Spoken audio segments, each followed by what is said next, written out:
Hey everyone, tonight we're diving into something that'll either fascinate you or put you to sleep. And honestly, both outcomes are perfectly fine by me. We're exploring the absolutely bizarre and often disturbing world of slavery in ancient Rome. Not the sanitized version you might remember from history class, but the raw, strange, and sometimes surprisingly complex reality of what it actually meant to be owned by another human being in the world's most powerful empire. So before you settle in, take a moment to like the video and subscribe, but only if you genuinely enjoy what I do here. And let me know in the comments where you're tuning in from and what time it is for you. It's always fascinating to see who's joining us from around the world. Now dim the lights, maybe turn on a fan for that soft background hum, and let's ease into tonight's journey together. When most people think about Roman slavery, they picture Spartacus in chains or gladiators fighting in the Colosseum.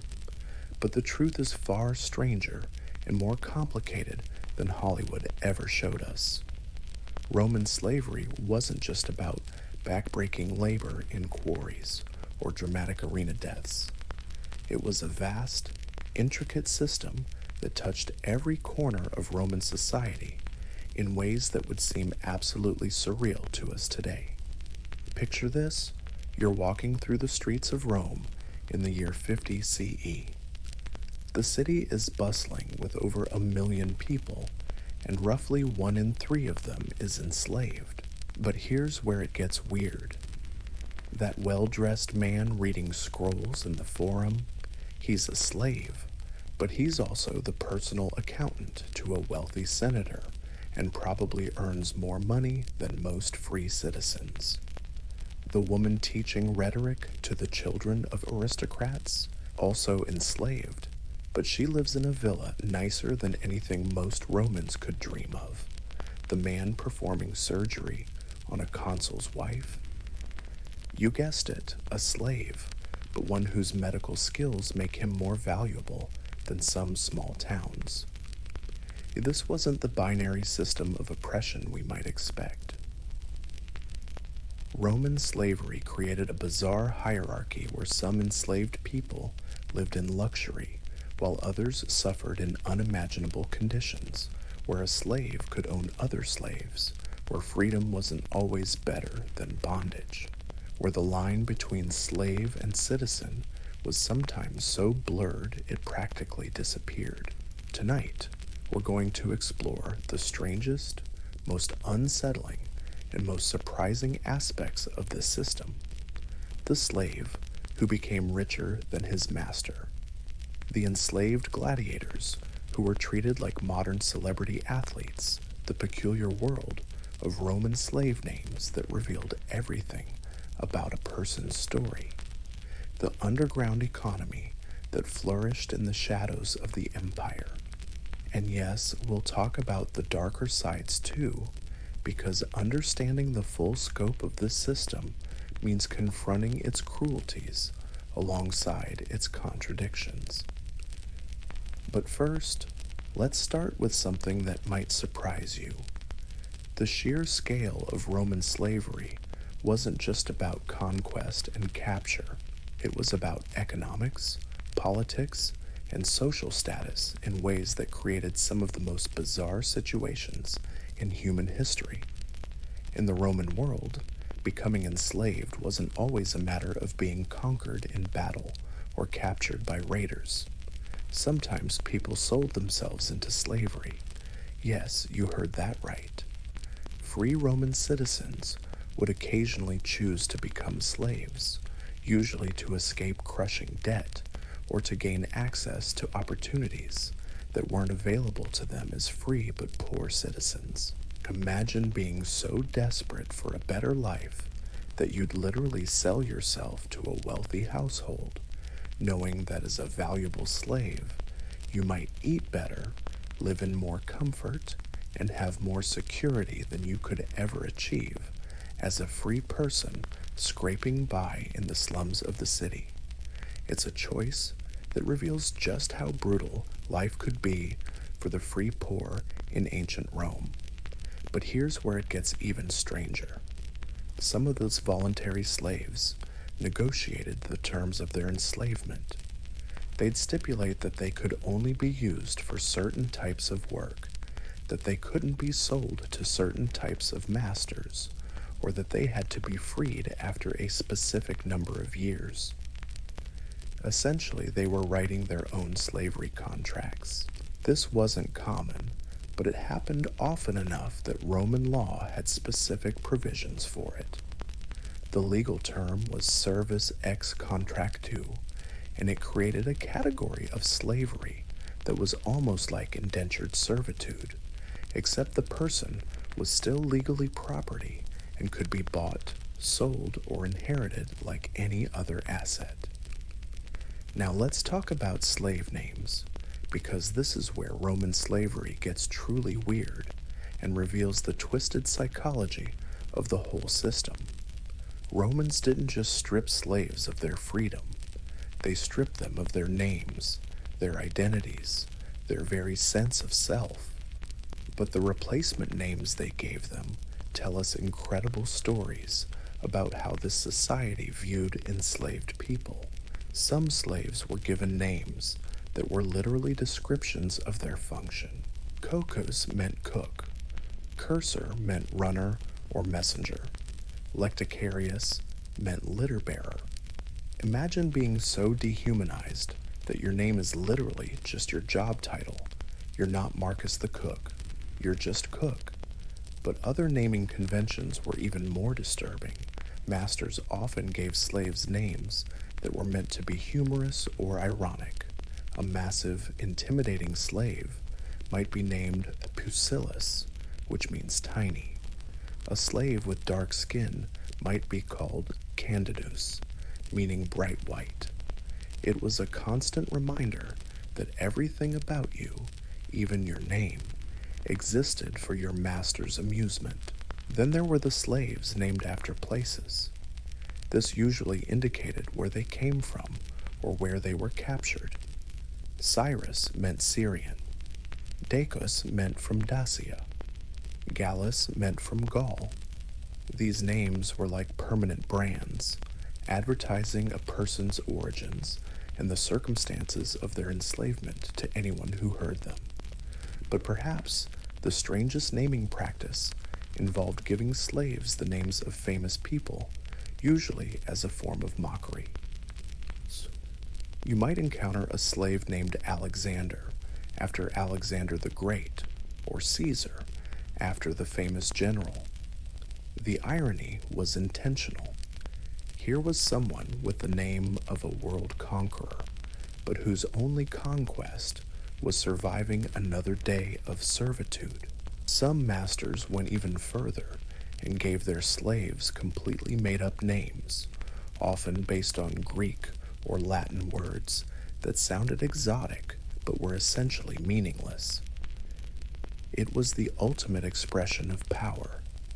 Not only could they control your body and your labor, they could literally decide what you were called, stripping away even the basic human dignity of having a name that meant something to you. Yet within this dehumanizing system, something remarkable sometimes happened.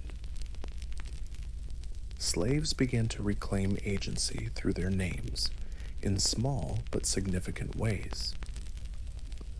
Some would adopt nicknames among themselves, secret names that their masters never knew.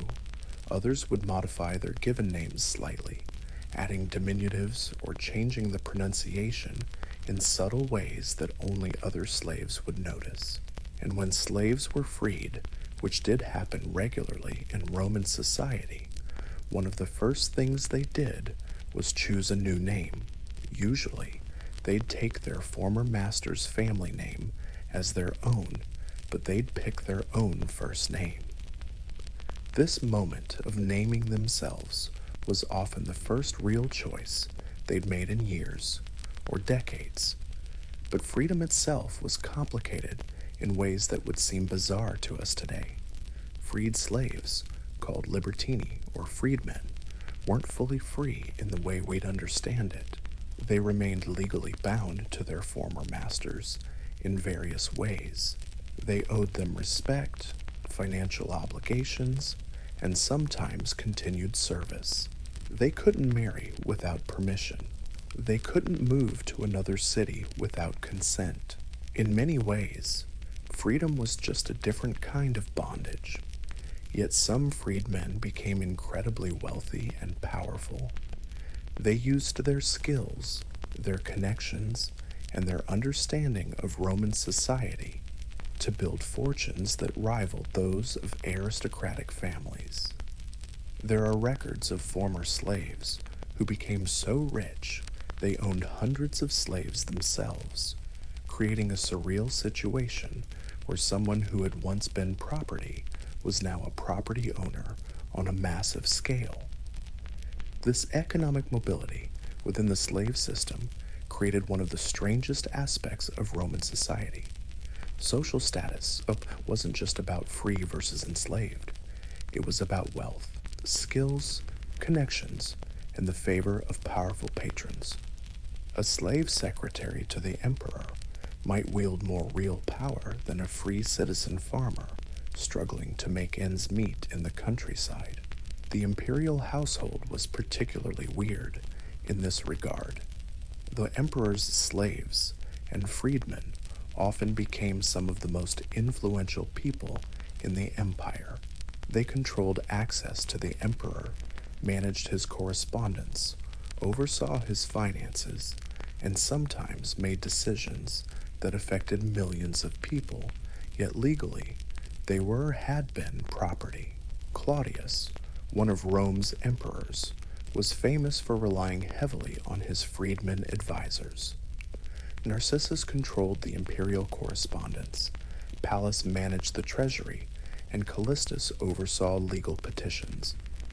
Those three former slaves became so powerful that senators had to court their favor to get anything done.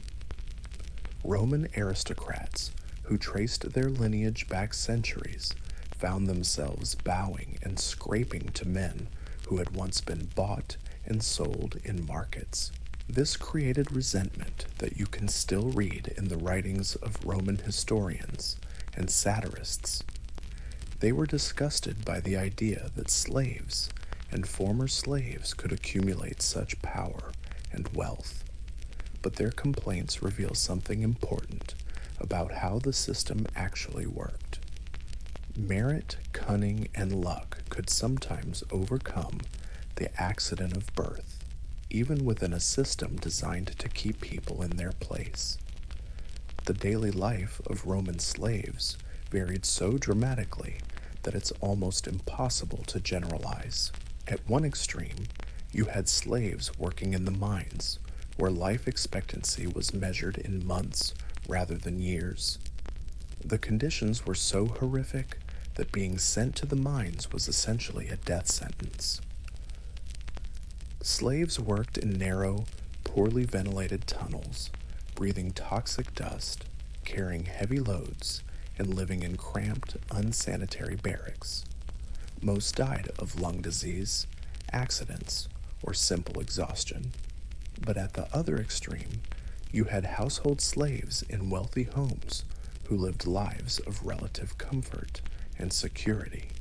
They had their own rooms, good food, medical care when they were sick, and sometimes even small allowances of money they could save or spend as they chose. Some were educated alongside their master's children and developed genuine relationships of affection and trust with the families they served. The strangest category might have been the public slaves, owned by the city of Rome itself. These slaves maintained public buildings, cleaned the streets, fought fires, and assisted with various civic functions. They had a degree of independence that privately owned slaves could never achieve. They could live where they wanted within the city, pursue relationships, and even accumulate small amounts of property. Some public slaves were skilled craftsmen or clerks who earned wages for their work and kept a portion for themselves. Then there were the gladiator schools, which created perhaps the most paradoxical form of slavery in the Roman world.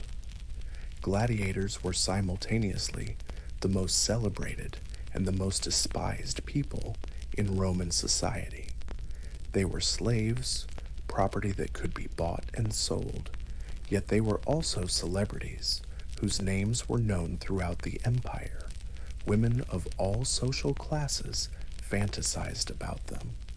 Graffiti found in Pompeii includes love notes addressed to famous gladiators, yet these same men could be killed for entertainment at any moment. The life of a gladiator was a strange mixture of luxury and terror. They ate high-protein diets designed to build muscle and strength. They received expert medical care to keep them in fighting condition. They lived in barracks that, while restrictive, were often more comfortable than the housing available to free poor people. Some gladiators even had personal servants, slaves who served slaves. But all of this care and attention existed solely to make them better killers and more entertaining victims. They were pampered livestock, fattened for slaughter. The psychological toll of this existence must have been enormous. You were famous as a desired, well-fed, and medically cared for, but you were also expected to kill other human beings for sport and to die gracefully when your time came. Some gladiators achieved fame that transcended their slave status. Flamma, a Syrian gladiator, fought in 34 matches and won 21 of them. He was offered freedom 4 times and refused it each time, choosing to remain a gladiator. We can only speculate about his motivations. Perhaps he couldn't imagine life outside the arena. Perhaps the fame and adoration were worth the constant threat of death. Or perhaps he understood that as a former slave and foreigner, freedom wouldn't necessarily mean a better life. The economic realities of Roman slavery created situations that would seem completely absurd to modern eyes. Take Trimalchio, a character from the ancient novel Satyricon, who was based on real people of his time. He was a freed slave who became so wealthy that he threw dinner parties where the napkins were worth more than most free citizens earned in a year. His dining room had a skeleton made of silver that moved its joints when touched, a reminder that death comes to all, rich and poor alike. But the skeleton was wearing jewelry worth a fortune. This wasn't pure fiction. Archaeological evidence from Pompeii shows us the homes of wealthy freedmen, complete with elaborate frescoes, private baths, and dining rooms that could seat dozens of guests. These were people who had once been sold in markets like cattle, now living in luxury that aristocratic families envied. They flaunted their wealth specifically because they could never gain true social acceptance. If you couldn't buy respect, you could at least buy everything else. But here's where the psychology gets truly twisted. Many of these wealthy former slaves became some of the cruelest masters themselves. Having experienced the absolute bottom of Roman society, they seemed determined to distance themselves from it as dramatically as possible. They treated their own slaves with a harshness that even shocked other Romans, as if brutality toward those beneath them could somehow erase their own past humiliation. The slave markets themselves were theaters of human misery, but they operated with a business-like efficiency that's chilling to contemplate. The largest market was near the Temple of Castor in the Roman Forum, where hundreds of people were bought and sold daily. Slaves were displayed naked so buyers could inspect them for defects, diseases, or signs of previous attempts to escape. They had price tags hung around their necks listing their skills, origins, and any problems the seller wanted to disclose. Roman law required sellers to reveal certain defects, creating a grotesque parody of consumer protection. If a slave had a tendency to run away, this had to be disclosed. If they had attempted suicide, that was noted. If they had a chronic illness or were prone to seizures, buyers had to be informed. It was quality control for human merchandise. The most expensive slaves were usually those with specialized skills. A good cook might cost as much as a small farm. A secretary who could write in multiple languages could command prices that would bankrupt middle-class families. Greek slaves were particularly prized because they were often well educated. Ironically, many of these Greeks had been free citizens of sophisticated cities before being captured in Rome's endless wars of expansion. Syrian and Egyptian slaves were valued for their knowledge of luxury goods, perfumes, and exotic foods. Germanic slaves were prized for their size and strength. Each ethnic group was stereotyped and priced accordingly, creating a human catalog that reflected Roman prejudices and preferences. But the slave trade also created opportunities for the enslaved to manipulate their own value. Only smart slaves learned to emphasize skills they possessed and hide defects that might lower their price or lead to brutal treatment. Some became expert at reading potential buyers, tailoring their behavior to appeal to what each customer seemed to want. There are accounts of slaves who deliberately got themselves sold to specific masters, either because they'd researched who treated their slaves well or because they saw opportunities for advancement in particular households. This required incredible cunning and risk-taking. If you miscalculated, you might end up in a situation far worse than where you started. The breeding of slaves was another aspect of the system that reveals just how thoroughly humans were treated as livestock. Some Roman estates specialized in raising slaves the way others raised cattle or sheep. Children born to enslaved mothers were automatically slaves themselves, and their value was calculated from birth based on their likely adult capabilities. These breeding programs created multi-generational slave families who had never known freedom and whose grandparents might have been born into bondage as well. Yet these family connections, even within slavery, became sources of strength and resistance. Slave families developed their own traditions, their own ways of preserving memory and identity, even when the official system tried to strip these away.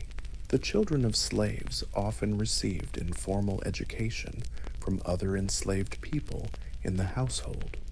A Greek slave might teach Latin and rhetoric. An Egyptian slave might pass on knowledge of mathematics or medicine.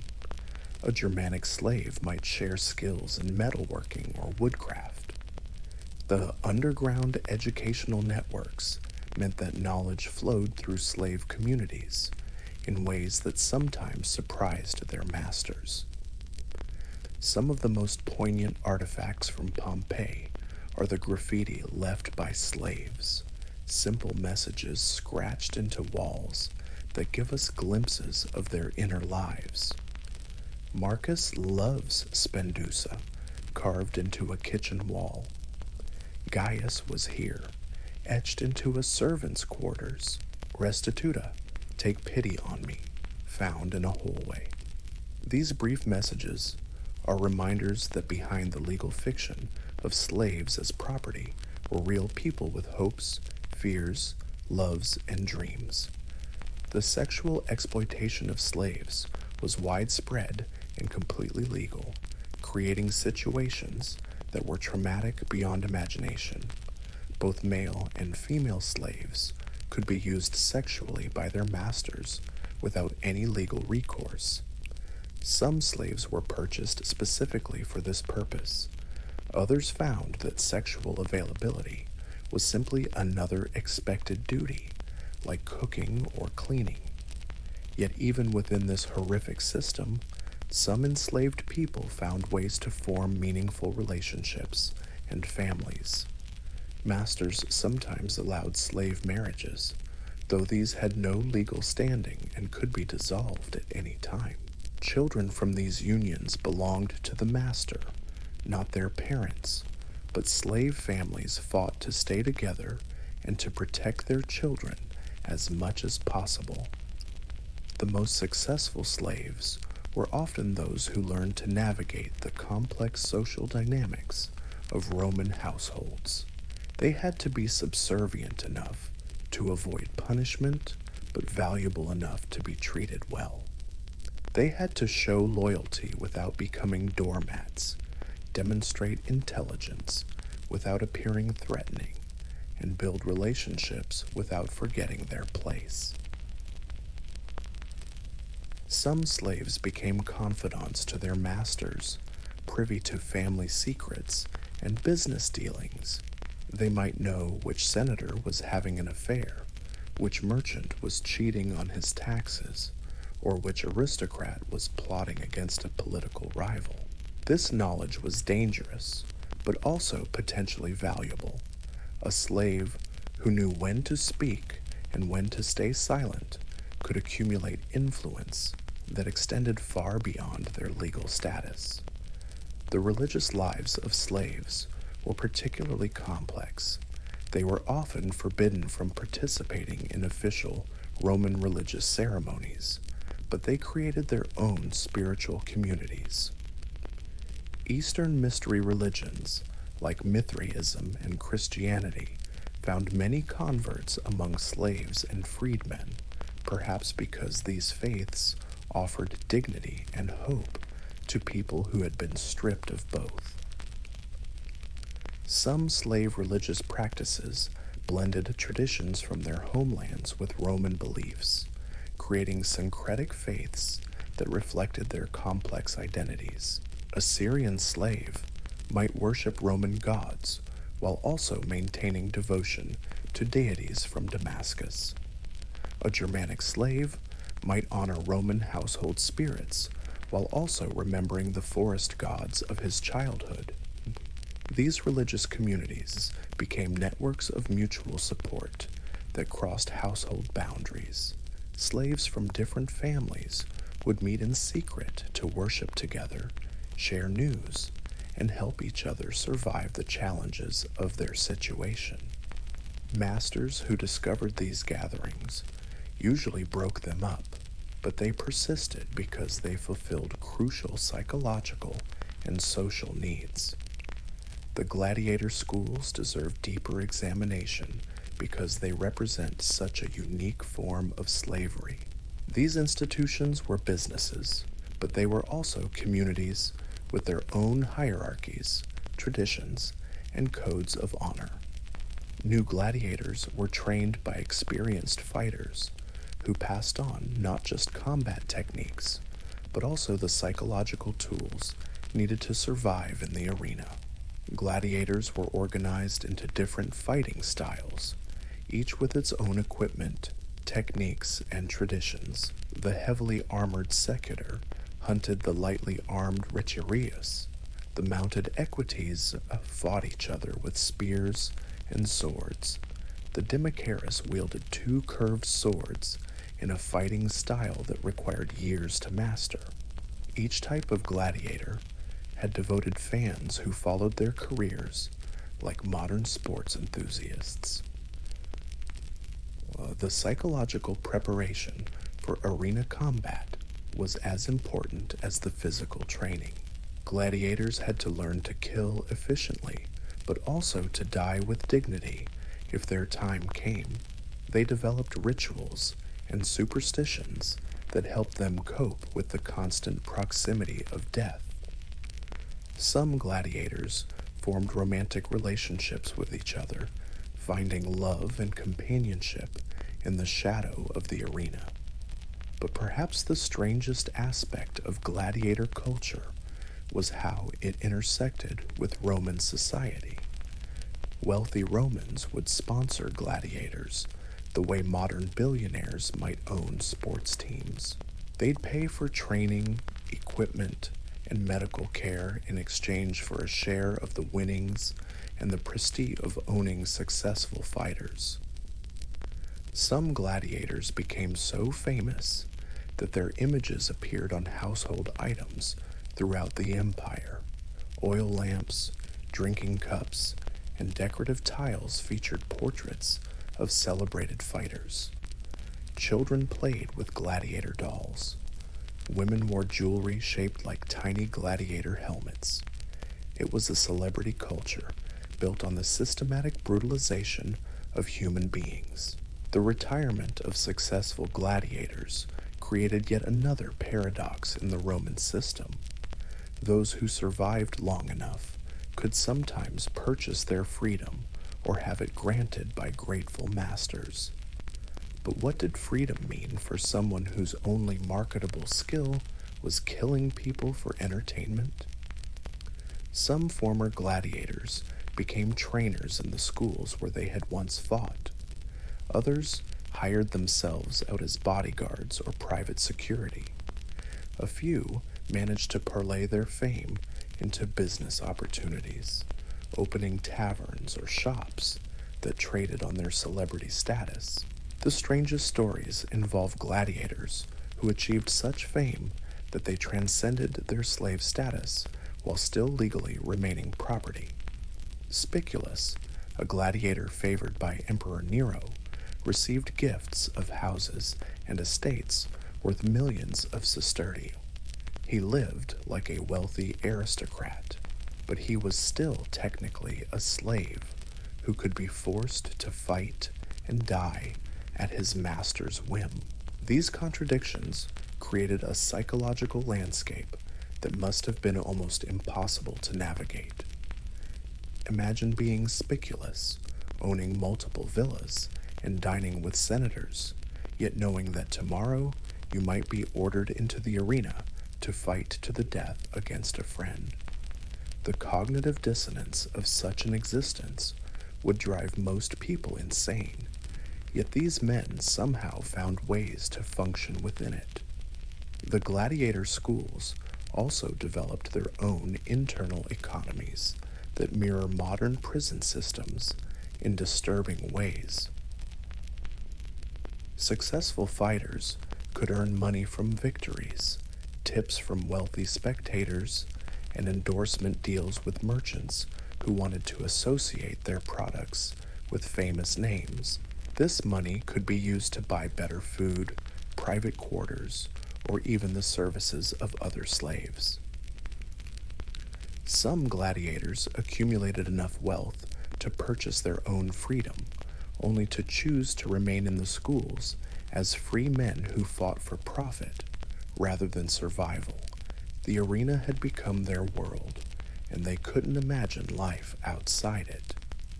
These voluntary gladiators often became the most celebrated fighters because they brought a different energy to combat. They weren't just fighting to avoid death.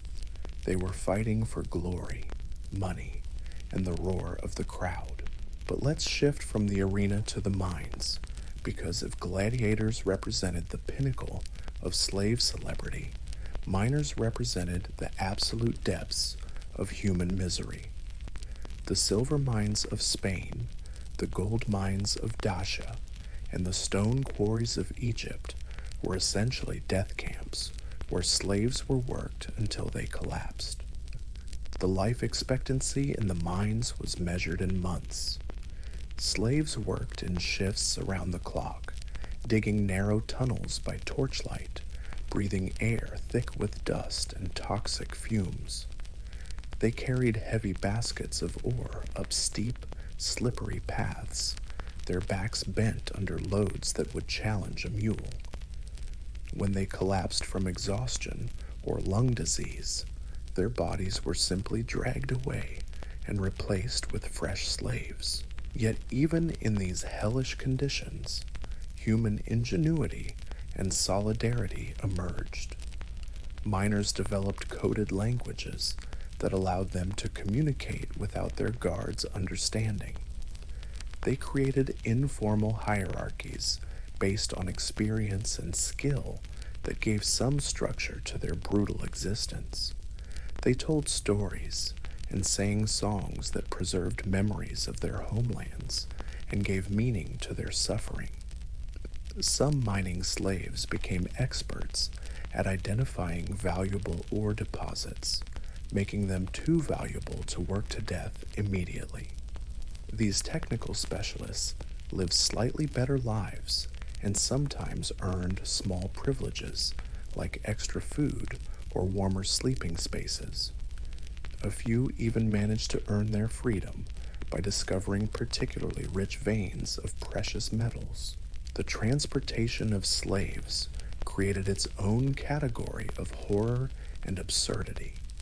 Slave ships packed human cargo so tightly that people couldn't lie down during voyages that might last weeks.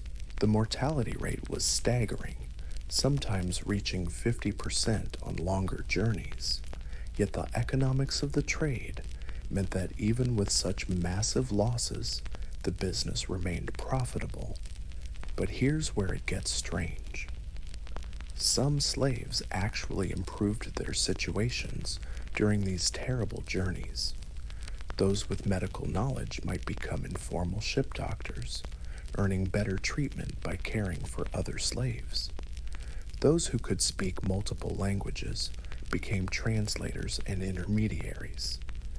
Even in the depths of a slave ship's hold, hierarchies emerged, and some people found ways to gain tiny advantages that might mean the difference between life and death. The arrival at slave markets created scenes that were simultaneously tragic and bizarrely theatrical. Slaves were cleaned, oiled, and dressed to look as appealing as possible to potential buyers. Those with scars from whips or brands had them covered with makeup. Gray hair was dyed black to make slaves appear younger. It was like preparing actors for a performance, except the performance determined whether they would spend the rest of their lives in luxury or misery. Some slaves learned to manipulate these presentations to their advantage. Educated Greek might deliberately affect a more pronounced accent to emphasize his exotic origins. A strong Germanic warrior might flex his muscles and scowl to appeal to buyers looking for intimidating bodyguards. A young woman with domestic skills might demonstrate her abilities at weaving or cooking to attract wealthy households. The most cunning slaves sometimes managed to get themselves purchased by specific buyers they had researched.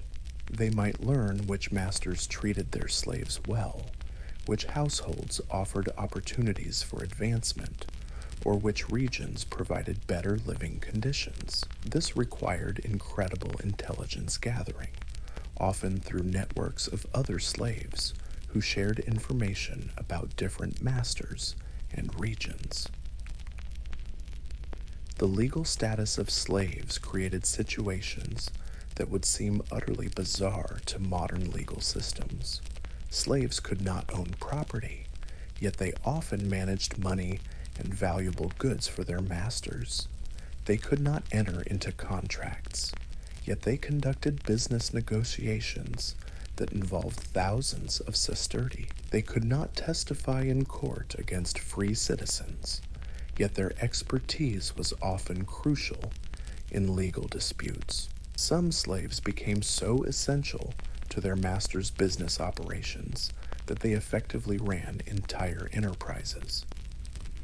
A slave steward might manage a vast agricultural estate, making decisions about planting, harvesting, and selling crops. A slave accountant might oversee complex financial transactions involving multiple cities and currencies. These individuals wielded enormous practical power while remaining legally powerless. The peculium system made these contradictions even more pronounced. This was a legal arrangement where masters allowed slaves to accumulate and manage their own money and property. The slave could buy and sell goods, lend money at interest, and even purchase other slaves. Yet technically, everything they owned belonged to their master and could be confiscated at any time. Some slaves choose the peculium system to build substantial businesses. They might start by selling surplus food from their master's kitchen, then expand into catering for parties and events. Eventually, they could own shops, restaurants, or even small manufacturing operations.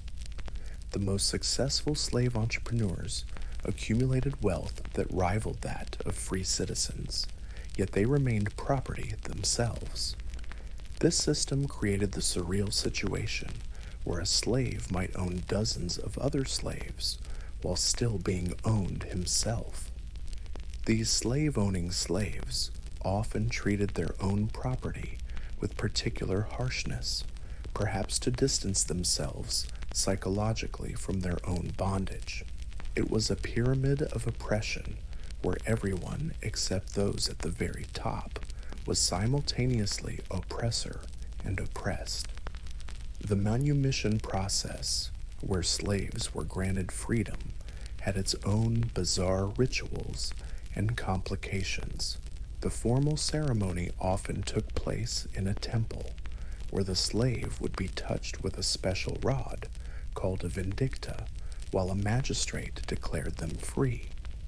But this moment of liberation came with strings attached that could last a lifetime. Newly freed slaves took their former master's family name, creating the odd situation where a Roman household might include multiple people with the same name but wildly different legal statuses. The original family members were full citizens. The freedmen were citizens with restricted rights, and any remaining slaves bore the same family name but had no rights at all. Freedmen owed their former masters continuing obligations called opry.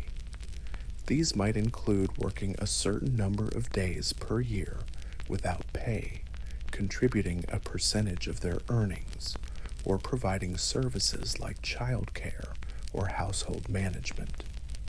Some freedmen found these obligations so burdensome that freedom felt like just another form of slavery. Yet despite these restrictions, some freedmen achieved remarkable success. They used their skills, their connections, and their understanding of Roman society to build fortunes and gain influence.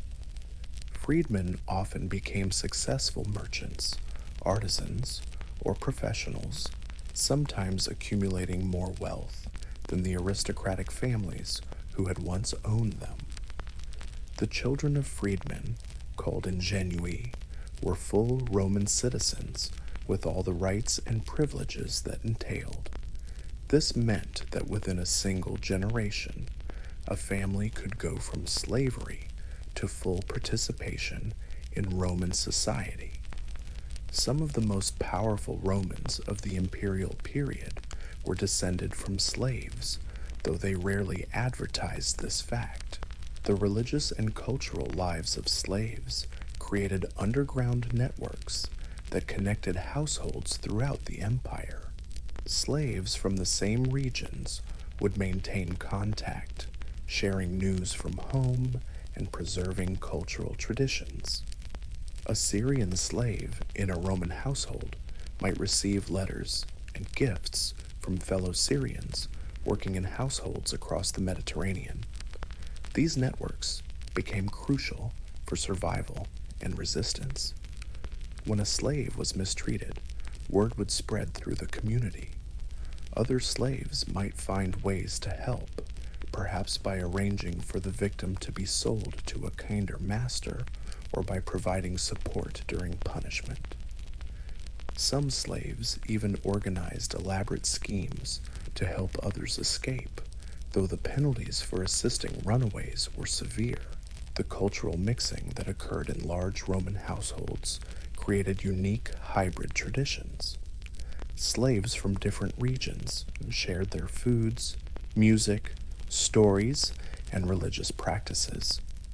A household might celebrate festivals from a dozen different cultures, creating a cosmopolitan environment that was more diverse than most modern cities. Some of the most interesting cultural exchanges happened in the kitchens of wealthy Romans. Slave cooks from across the empire shared techniques and ingredients, creating fusion cuisines that reflected the diversity of the Roman world. A dinner party might feature Germanic sausages prepared with Egyptian spices, Greek pastries filled with Syrian nuts, and Gallic wines served in vessels crafted by Thracian potters. The sexual dynamics within Roman households created another layer of complexity in an already complicated system. While masters had legal rights to use their slaves sexually, the reality was often more nuanced than the law suggested. Some relationships between masters and slaves involved genuine affection, though the power imbalance made true consent impossible. Female slaves who became concubines to their masters sometimes achieved positions of significant influence within households.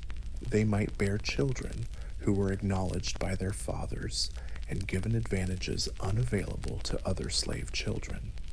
Some of these women effectively became second wives, managing households and making decisions that affected the entire family.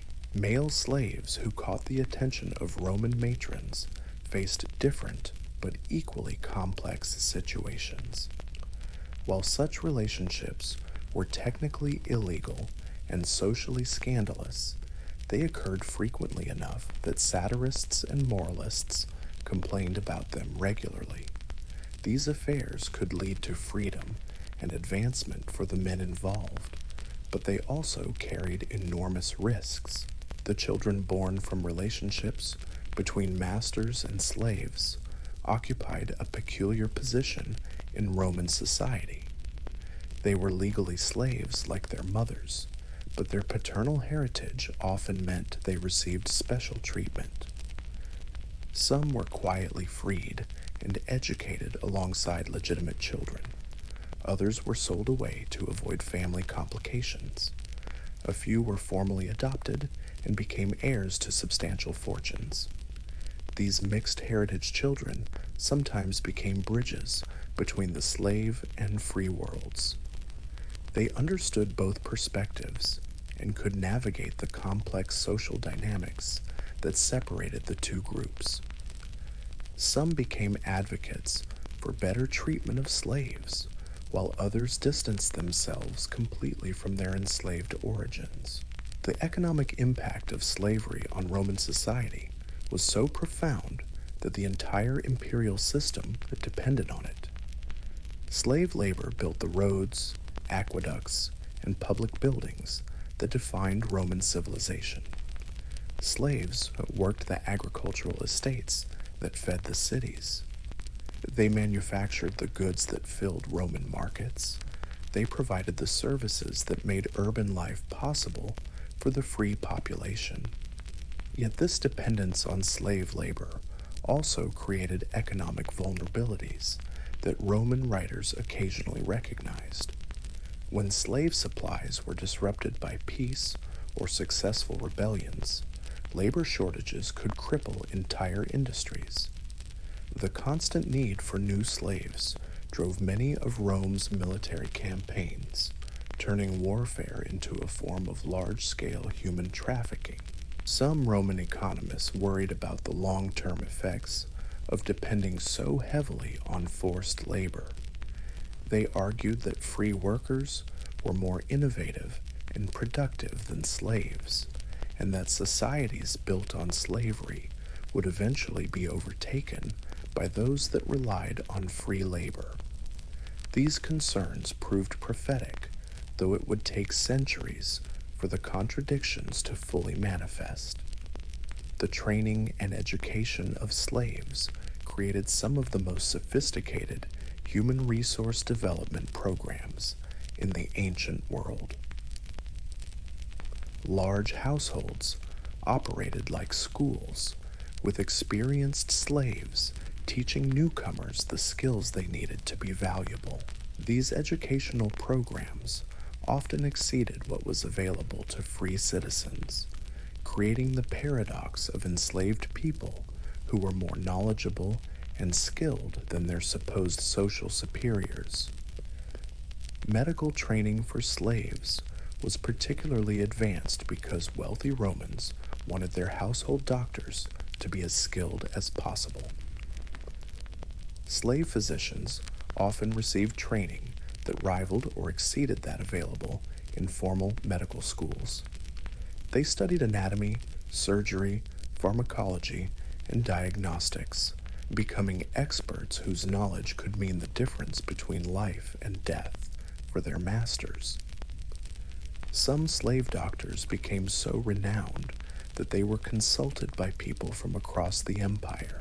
Their reputations transcended their legal status, and they wielded influence that extended far beyond their masters' households. Yet they remained property, unable to practice freely or keep the profits from their expertise. The psychological toll of slavery created mental health challenges that Roman society barely recognized or understood. Slaves suffered from what we would now recognize as depression, anxiety, and post-traumatic stress disorder. They developed coping mechanisms that ranged from stoic acceptance to elaborate fantasy lives that provided escape from their circumstances. Some slaves found meaning through religious or philosophical practices that helped them maintain their sense of dignity and purpose. Others turned to alcohol, gambling, or other forms of self-medication that provided temporary relief from their suffering. The most resilient developed strong social networks and found ways to maintain hope despite their circumstances.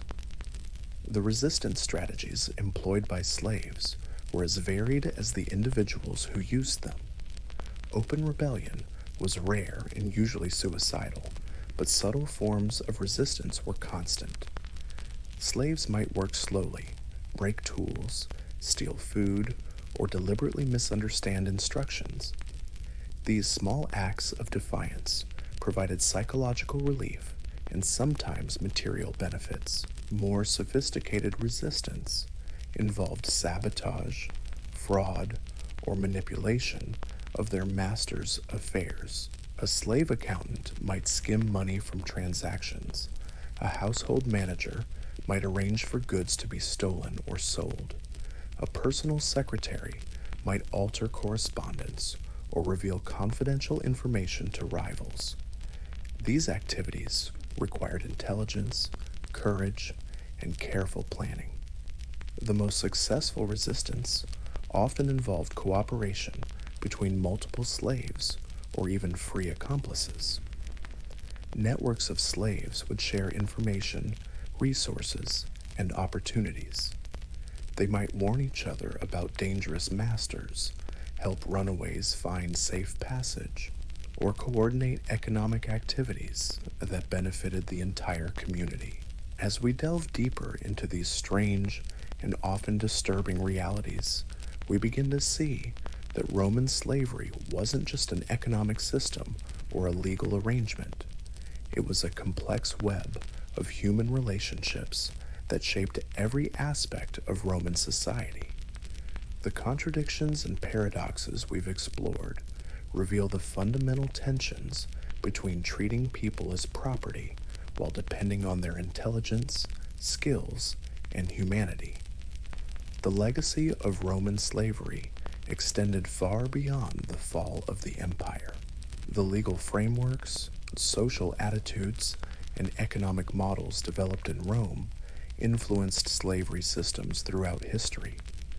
Understanding these ancient precedents helps us recognize how systems of oppression adapt and persist across cultures and centuries. But perhaps most importantly, the individual stories that emerge from this system remind us that behind every historical statistic were real people with hopes, fears, loves, and dreams. They found ways to maintain their humanity despite systematic attempts to reduce them to mere property. Their resilience, creativity, and determination offer lessons that remain relevant today. The stories of individual resistance remind us that even within Rome's most oppressive systems, human ingenuity found ways to flourish. But nowhere was this more apparent than in the underground economies that slaves created entirely outside their master's knowledge. Picture this. In the back alleys of Rome, after the sun has set and the masters have retired to their evening meals, a different kind of commerce begins. Slave merchants selling goods they've crafted in secret, enslaved artisans taking private commissions, household servants trading information like currency. This shadow economy operated parallel to the official Roman marketplace, invisible to free citizens, but vital to the survival and sanity of the enslaved. Some slaves became remarkably sophisticated entrepreneurs within these hidden markets. Take a slave carpenter who worked for a wealthy senator during the day. At night, he might use scraps of wood and borrowed tools to craft small furniture pieces or decorative items. He'd sell these through networks of other slaves, building a customer base that included both enslaved and free people who appreciated quality work at lower prices. The currency in these underground markets wasn't always money. Slaves traded favors, information, skills, as in access. A kitchen slave might exchange surplus food for clothes mended by a slave seamstress. A secretary slave might trade copies of letters for medical treatment from a slave physician. A gatekeeper might provide information about his master's schedule in exchange for help with a personal problem. These networks became so sophisticated that they essentially created parallel societies within Roman households and neighborhoods. Slaves developed their own systems of credit, their own methods of dispute resolution, and their own forms of social organization that had nothing to do with their official roles as property. But perhaps the strangest aspect of slave life was how some enslaved people managed to accumulate genuine expertise and influence that their masters never suspected. Consider the slave translators who worked in Rome's multicultural environment. These individuals often spoke 4, 5, or even 6 languages fluently. They understood not just the words, but the cultural nuances, the political implications, and the business context of conversations between Romans and foreigners. Over time, these translators became informal diplomatic advisors, cultural interpreters, and intelligence gatherers. They might overhear a conversation between a Roman merchant and a Syrian trader that revealed information about grain prices in Alexandria. They could recognize when a Germanic chieftain was being deceptive in his negotiations. They understood which Greek philosophers were gaining influence in certain circles. This knowledge made them incredibly valuable, but it also made them dangerous. A slave who knew too much could become a liability. Some masters began to realize that their translators understood more about international affairs than they did themselves. This created a peculiar dynamic where masters became dependent on slaves for information and advice, while simultaneously fearing what else those slaves might know. The most successful slave translators learned to manage this dynamic carefully. They provided enough insight to be valuable while concealing the full extent of their knowledge and connections. Some developed relationships with multiple masters, essentially working as freelance intelligence agents while maintaining the fiction that they were simple property. These language specialists also became cultural bridges in ways that transformed Roman society itself. They introduced Roman families to foreign customs, foods, and ideas. A Persian slave might teach his master's children about astronomy and mathematics. An Egyptian slave might share knowledge of medicine and engineering. A Celtic slave might introduce new techniques for metalworking or agriculture. Over time, these cultural exchanges created a cosmopolitan elite class in Rome that was far more sophisticated and knowledgeable than previous generations. Ironically, much of this sophistication came from enslaved teachers and advisors whose contributions were never officially acknowledged. The religious lives of slaves created another fascinating parallel world within Roman society. While slaves were generally excluded from official Roman religious ceremonies, they developed their own spiritual communities that were often more vibrant and meaningful than the formal state religion. These slave religious gatherings took place in secret, usually in private homes, workshops, or even cemeteries after dark. They blended traditions from across the empire, creating syncretic faiths that reflected the diverse origins of Rome's enslaved population. A typical ceremony might include Egyptian chants, Syrian incense, Germanic ritual objects, and Greek philosophical discussions, all woven together into something entirely new. Some of these religious communities became centers of education and mutual support that extended far beyond spiritual matters. They operated informal schools where literate slaves taught others to read and write. They provided medical care through members who had healing knowledge. They offered financial assistance to slaves trying to purchase their freedom or help family members. The most interesting aspect of slave religion was how it sometimes influenced the spiritual lives of free Romans.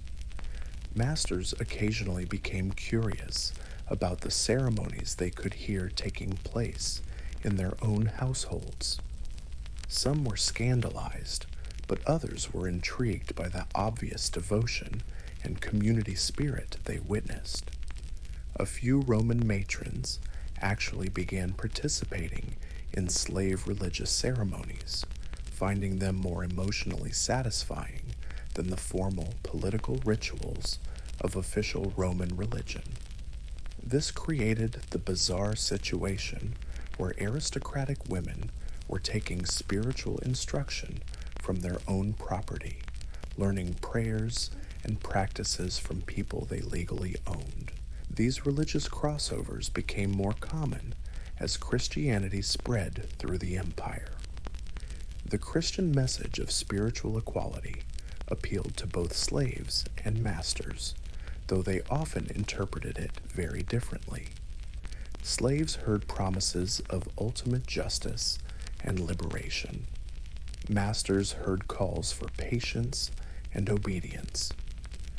Yet they often worshipped together, creating communities that challenged social hierarchies, even while officially respecting them.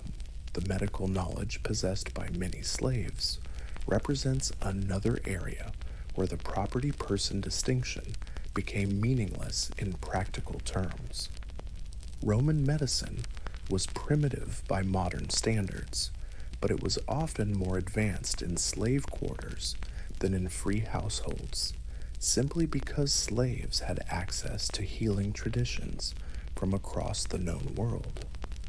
A Roman household might include an Egyptian slave who understood surgical techniques, a Syrian slave who knew herbal remedies, a Germanic slave familiar with bone setting, and a Greek slave trained in diagnostic methods. Together, they could provide medical care that surpassed what most Roman physicians offered. These slave healers often treated both slaves and free family members, creating situations where masters literally depended on their property for their lives and health. Some slave physicians became so trusted that they were consulted on major family decisions, asked to evaluate potential marriage partners for health problems, or called upon to treat important guests. The irony was profound. A slave physician might save his master's life, diagnose diseases that Roman doctors missed, and provide treatments that restored health and vitality.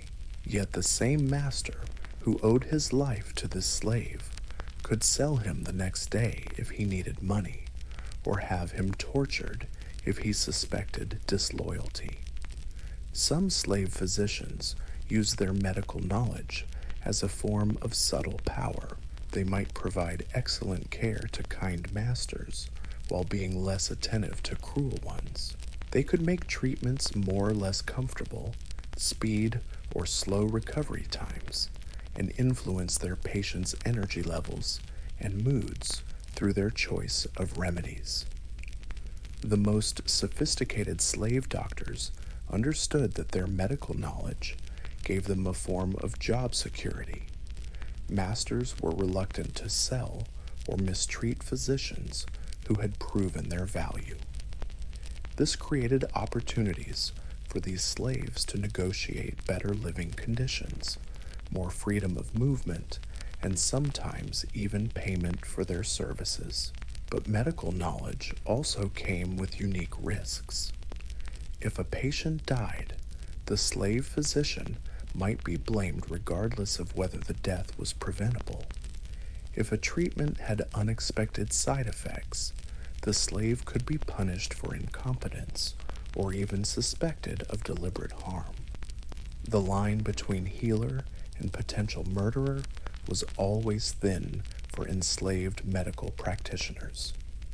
The educational systems that developed within slave communities were often more comprehensive and practical than what was available to free citizens. Large Roman households operated like universities, with different slaves teaching various subjects based on their expertise and experience.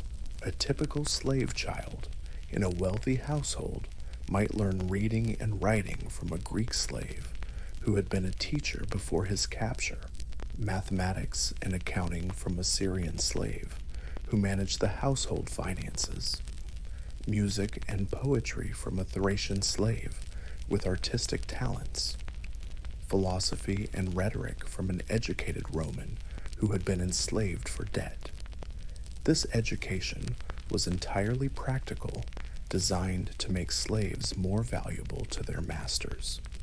But it also created opportunities for intellectual growth and personal development that many free Romans never experienced. Some slave children received better educations than the legitimate heirs of aristocratic families. The most remarkable aspect of slave education was how knowledge was preserved and transmitted across generations. Elderly slaves would pass on not just practical skills, but also cultural traditions, historical memories, and intellectual frameworks from their homelands. This created a form of underground scholarship that kept alive knowledge and perspectives that might otherwise have been lost.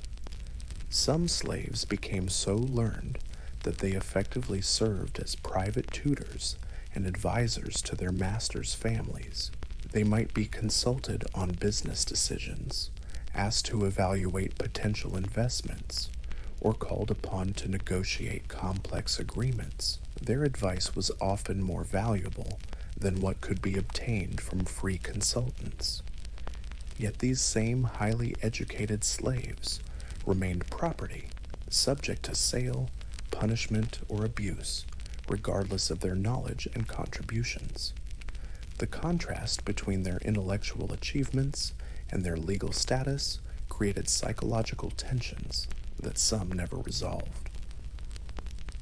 The entrepreneurial activities of slaves extended into areas that would surprise modern readers. Some slaves became successful entertainers, developing acts that they performed at private parties and public festivals. Others became craftsmen whose work was sought after by customers throughout the city. A few even became successful traders, using their master's resources and their own knowledge to generate profits that benefited everyone involved. These entrepreneurial slaves often developed business relationships that transcended their legal status. Free customers who appreciated their work might recommend them to other potential clients. Business partners might offer them opportunities for advancement or even assistance in purchasing their freedom. The most successful slave entrepreneurs learned to navigate the complex legal and social constraints of their situation. They had to generate profits for their masters while building their own reputations and resources. They needed to appear appropriately subservient while demonstrating the confidence and competence that business success required. Some slaves managed to create businesses that were so successful they became essential to their master's economic well-being. This gave them a form of job security and negotiating power that other slaves lacked. Masters were reluctant to interfere with arrangements that generated steady income, even if they didn't fully understand how those arrangements worked. The social dynamics within large slave populations created hierarchies that were completely separate from the official Roman social order. These internal status systems were based on factors like origin, skills, length of service, and personal relationships, rather than legal categories. An elderly slave who had served the same family for decades might be respected and deferred to by newer arrivals, regardless of their formal roles.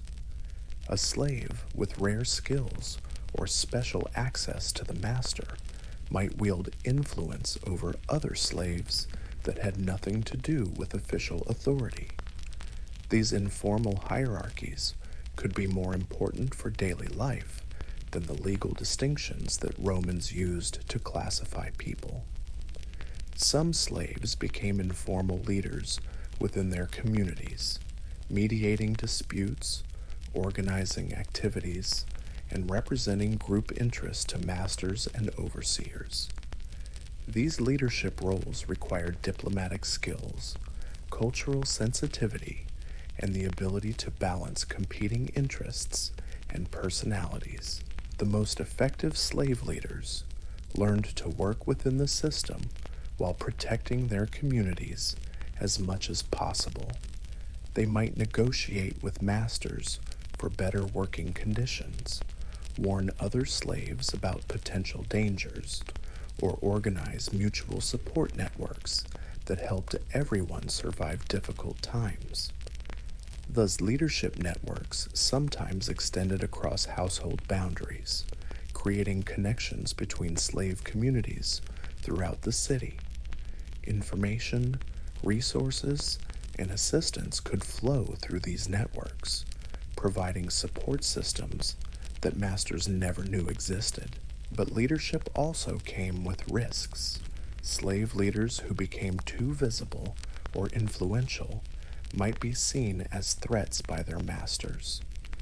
They could be sold away from their communities, punished as examples to others, or subjected to increased surveillance and control. The romantic and family lives of slaves created some of the most poignant and complex situations in Roman society. While slaves had no legal rights to marriage or family relationships, they formed deep emotional bonds that often lasted lifetimes. Slave couples might live together for decades, raising children and supporting each other through the challenges of bondage.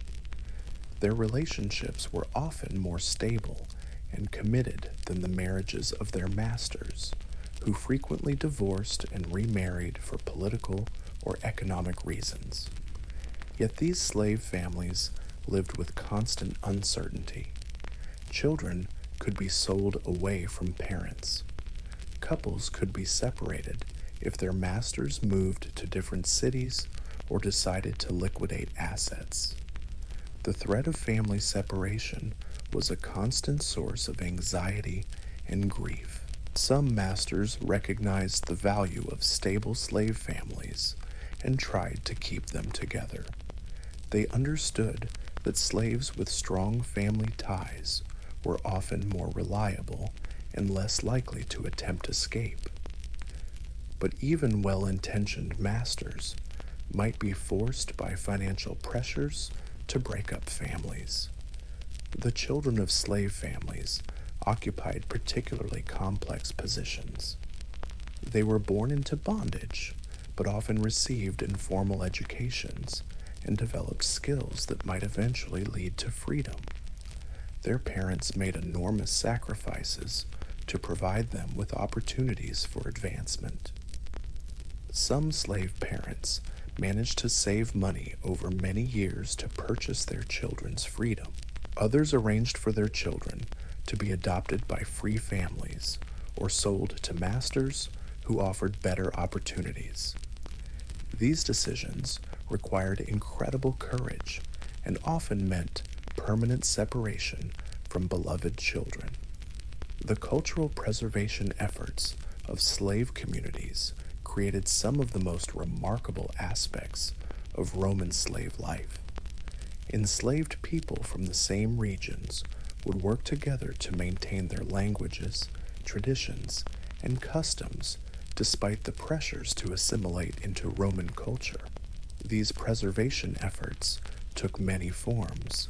Slaves might gather secretly to tell traditional stories, sing ancestral songs, or prepare foods from their homelands.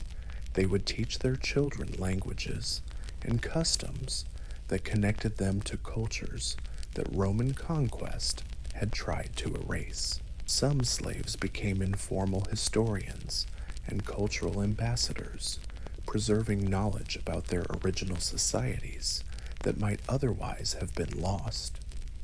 They maintained connections with other displaced people from their regions, creating networks that spanned the entire empire. These cultural preservation activities were often risky. Masters might view them as signs of disloyalty or potential rebellion. Slaves caught maintaining foreign customs could be punished or sold to more restrictive situations.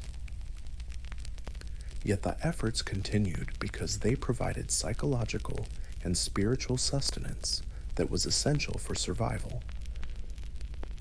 Maintaining cultural identity helped slaves preserve their sense of self and dignity in situations designed to strip away their humanity. The economic contributions of slaves to Roman society were so extensive that the empire would have collapsed without them. Yet their work was often invisible to the free population, who took for granted the services and goods that slave labor provided. Slaves built and maintained the infrastructure that made Roman urban life possible. They operated the bakeries that provided daily bread.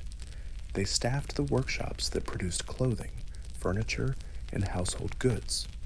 They managed the complex logistics that kept cities supplied with food, water, and fuel. In the countryside, slaves worked the agricultural estates that fed the empire. They planted, tended and harvested the crops that supported millions of urban dwellers. They cared for the livestock that provided meat, milk, and leather. They maintained the rural infrastructure that connected farms to markets. The specialized knowledge that many slaves possessed was crucial to Roman economic development. Foreign slaves brought new technologies, techniques, and ideas that improved productivity and quality in various industries. Their innovations often became standard practices throughout the empire. Yet because slaves received no credit for their contributions, the full extent of their impact on Roman civilization remained hidden. Free Romans took credit for achievements that were actually the result of enslaved labor and expertise. The psychological strategies that slaves used to survive their circumstances reveal remarkable resilience and creativity. Faced with situations that seemed hopeless, many found ways to maintain hope, dignity, and purpose. Some slaves developed what we might now recognize as mindfulness practices, learning to find meaning and satisfaction in small moments and simple pleasures. Others created rich inner lives through imagination, fantasy, and storytelling that provided escape from harsh realities.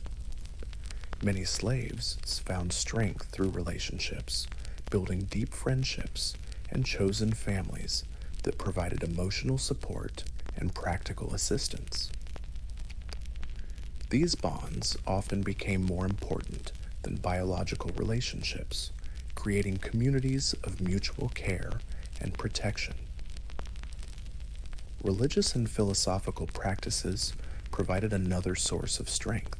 Slaves often developed sophisticated spiritual frameworks that helped them understand their suffering and maintain hope for eventual liberation, whether in this life or the next. The most resilient slaves learned to find ways to exercise agency and choice within severely constrained circumstances. They might choose how to respond to orders, how to treat other slaves, or how to use whatever small freedoms they possessed. These choices, however minor, helped them maintain their sense of self and dignity. Education and skill development became forms of resistance and self-preservation. Slaves who made themselves valuable through knowledge and abilities could often improve their situations and increase their chances of eventual freedom. Some slaves found meaning through helping others, using whatever resources or influence they had to assist fellow slaves or even their masters.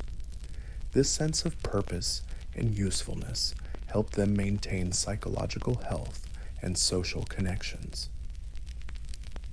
The adaptation strategies developed by slaves often involved complex calculations about when to resist and when to comply, when to reveal abilities and when to hide them, when to form alliances and when to remain independent. These survival skills required intelligence, emotional intelligence, and careful observation of human nature. As we continue to explore these strange and often contradictory aspects of Roman slavery, we see how this system created a parallel society with its own rules, relationships, and cultures. The enslaved population of Rome developed sophisticated networks, institutions, and practices that allowed them not just to survive, but sometimes to thrive within circumstances designed to crush their humanity. The legacy of these adaptive strategies and survival mechanisms extended far beyond the Roman period. The ways that enslaved people maintained their dignity, preserved their cultures, and found meaning in desperate circumstances provided models that influenced resistance movements throughout history. Understanding these complex realities helps us see beyond the simple narratives of oppression and victimization to recognize the full humanity and remarkable resilience of people who lived under the most difficult conditions imaginable. Their stories remind us that human dignity and creativity can persist even in the darkest circumstances, and that systems designed to reduce people to property ultimately fail because they cannot destroy the essential humanity of their victims. The world of Roman slavery was indeed strange, disturbing, and full of contradictions that continue to challenge our understanding of human nature and social organization. But perhaps the strangest aspect of all was how people managed to remain human, to love and create and hope and dream, even when their society insisted they were nothing more than talking tools. In their resistance, their resilience, and their refusal to be reduced to mere property, they achieved a form of victory that no amount of legal bondage could truly defeat. The gladiator phenomenon created celebrity culture that would make modern social media influencers weep with envy. But it wasn't just about fame and adoration. The economic machinery behind these human spectacles was staggeringly complex and utterly bizarre. Consider this. A successful gladiator was simultaneously the most valuable and most disposable person in Roman society. Flamma, that Syrian fighter I mentioned earlier, was worth more than entire city blocks in some provinces. His training, his diet, his medical care, his equipment, everything was calculated to maximize both his killing efficiency and his entertainment value. Yet he could die on any given afternoon for the amusement of people who had never held a sword in their lives. The gladiator schools operated like a twisted combination of professional sports academies and death camps. New recruits, whether volunteers, criminals, or prisoners of war, underwent months of brutal training that would make modern military boot camps look like summer vacation. They learned not just how to fight, but how to die dramatically. Yes, you heard that correctly. Dying well was considered a skill that required practice and coaching. Gladiators rehearsed their death scenes. They practiced falling gracefully, bleeding attractively, and expiring with dignity. The crowd wanted spectacle, and even death had to be choreographed to meet their expectations. A gladiator who died clumsily or cowardly could posthumously shame his entire school and affect the careers of his surviving colleagues. But here's where the psychology gets truly twisted. Many gladiators developed what we might now recognize as Stockholm Syndrome toward their captors and their situation. They began to identify with their schools, taking pride in their training, their equipment, and their reputation. Some formed genuine friendships with the very people who were preparing them for death. The veteran gladiators who trained newcomers occupied an especially strange position. They were passing on skills that would help these young men survive in the arena, but they were also preparing them for a life that would almost certainly end in violent death. Many trainers developed deep emotional attachments to their students, only to watch them die one by one in the sand. The medical care provided to gladiators was paradoxically both the best and most pointless in the Roman world. Gladiator physicians were often more skilled than doctors who treated senators and emperors because they dealt with traumatic injuries on a daily basis. They became experts at treating sword wounds, broken bones, and internal injuries that would kill ordinary patients. These doctors could perform surgery that wouldn't be seen again until modern times. They could set complex fractures, suture arterial bleeding, and even perform basic neurosurgery to treat head injuries. Yet all of this advanced medical knowledge existed solely to patch up fighters so they could return to the arena and risk their lives again. Some gladiator doctors kept detailed medical records that read like modern trauma surgery manuals. They documented which types of wounds were survivable, which fighting techniques caused the most damage, and which treatments were most effective for different injuries. This medical knowledge was incredibly valuable, but it was trapped within the gladiator schools and rarely shared with civilian physicians. The strangest medical phenomenon involved gladiators who survived multiple serious injuries and developed what we might now call chronic traumatic encephalopathy from repeated head trauma. These fighters often became erratic, violent, or mentally unstable, but they were sometimes the most popular with crowds who found their unpredictable behavior entertaining. The economic ecosystem surrounding gladiator schools extended far beyond the arenas themselves. Entire industries developed to support the gladiator business. Specialized blacksmiths crafted custom weapons and armor. Trainers developed new fighting techniques and styles. Merchants sold gladiator-themed merchandise to fans throughout the empire. The betting on gladiator matches created a gambling industry that rivaled modern Las Vegas. Wealthy Romans would wager fortunes on individual fights, and some became so addicted to gladiator gambling that they bankrupted themselves and their families. Professional bookmakers developed sophisticated odds-making systems that took into account fighter records, physical condition, psychological state, and even astrological factors. Some gladiators became so famous that their names and images were used to sell products throughout the empire. Oil lamps shaped like gladiator helmets, wine cups decorated with fighting scenes, and children's toys modeled after famous fighters became common household items. It was product placement and celebrity endorsement rolled into one grotesque package. The most successful gladiators sometimes received gifts from wealthy fans that made them richer than many free citizens.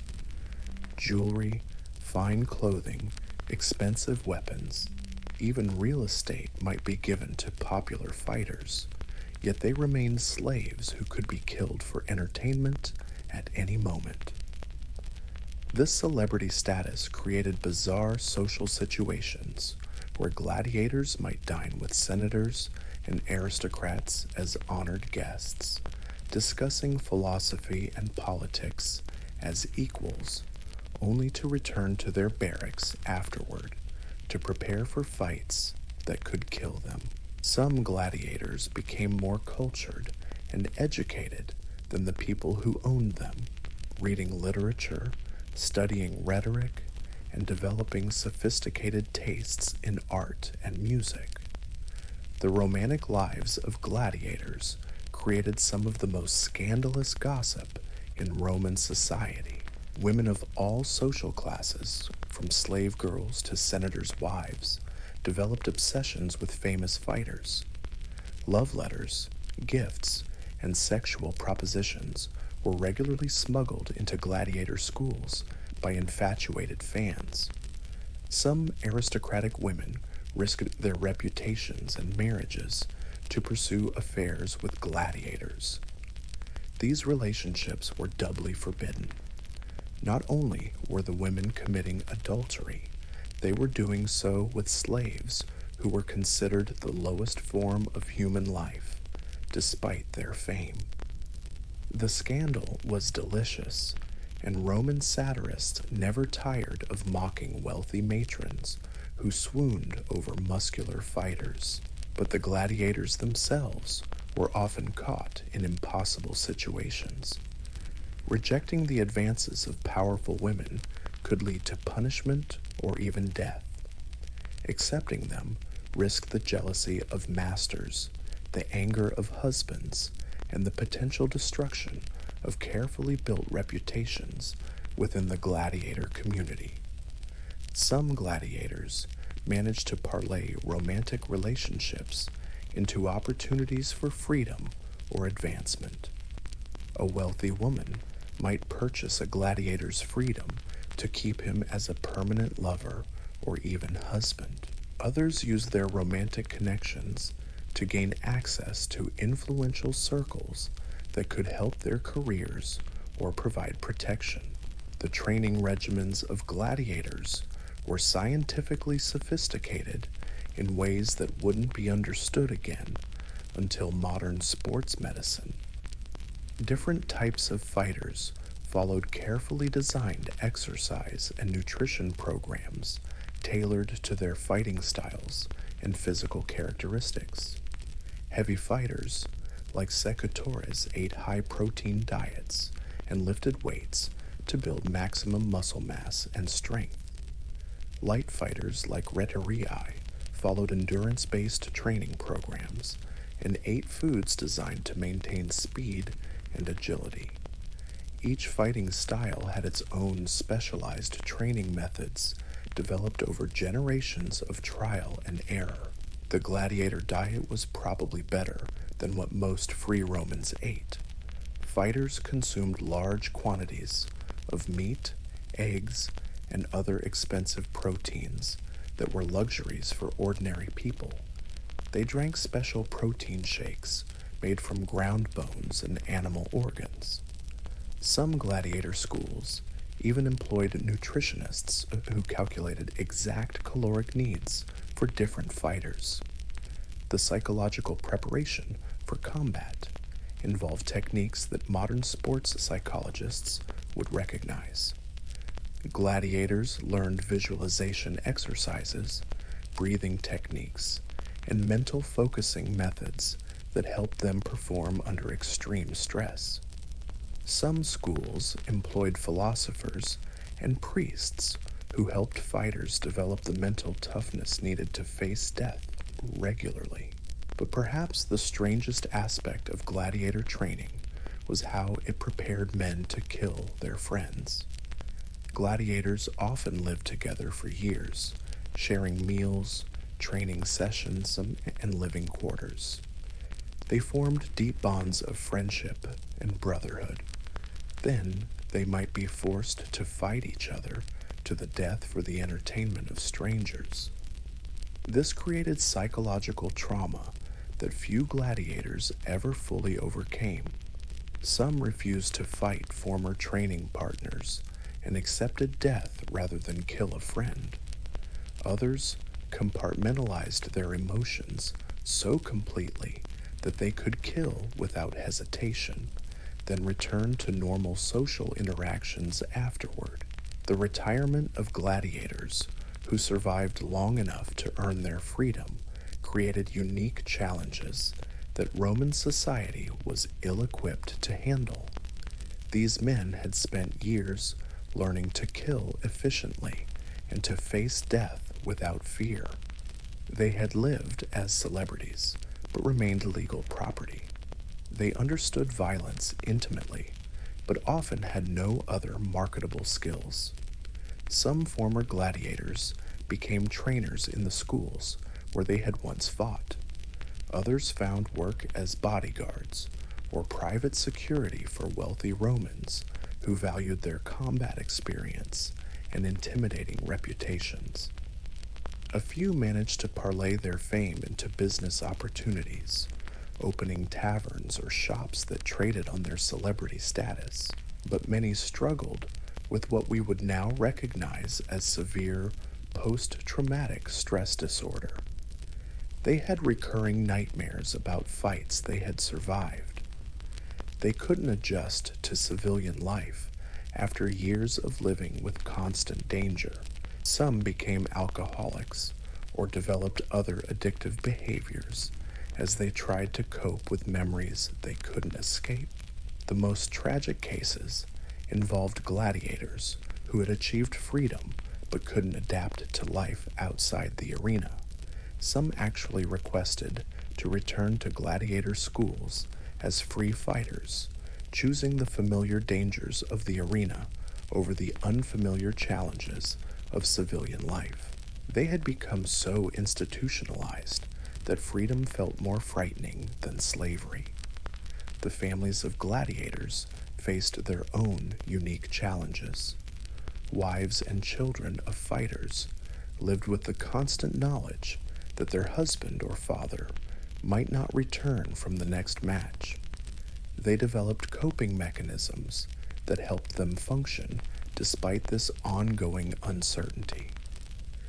Some gladiator families developed superstitions and rituals designed to protect their fighters. They might perform specific prayers before each match, wear lucky charms, or follow elaborate pre-fight routines that they believed would ensure survival. These practices provided psychological comfort, even if they had no actual protective value. The children of gladiators often struggled with their identity and place in Roman society. They were proud of their father's fame and skill, but ashamed of their slave status and violent profession. Some tried to distance themselves from their gladiator heritage, while others embraced it and sought to follow in their father's footsteps. The gladiator schools also created their own internal cultures and traditions that had nothing to do with fighting. These communities developed their own slang, their own humor, their own ways of marking time and celebrating survival. They created artwork, music, and literature that reflected their unique experiences and perspectives. Some gladiators became accomplished poets who wrote about their experiences in the arena. Others created visual art that depicted the psychological as well as physical aspects of gladiatorial combat. These cultural productions provide insights into the inner lives of fighters that official records never captured. The religious practices within gladiator schools were particularly complex because they had to address the fundamental contradiction of preparing for both victory and death simultaneously. Gladiators worshipped gods of war and courage, but also deities associated with death and the afterlife. Many gladiators developed personal relationships with specific gods who they believed protected them in combat. They might pray to Mars for strength, to Fortuna for luck, or to Nemesis for justice. These religious practices provided psychological anchoring that helped them face the arena with some measure of confidence.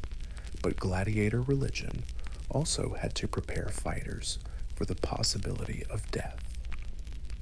Many schools employed priests who helped gladiators develop acceptance of mortality and find meaning in their potentially brief lives. These spiritual advisors taught fighters to view death in the arena as honorable rather than tragic. The funeral practices for gladiators who died in combat were elaborate affairs that reflected both their celebrity status and their tragic circumstances. Successful fighters who died in the arena often received funeral ceremonies that rivaled those of wealthy citizens, complete with processions, eulogies, and expensive monuments.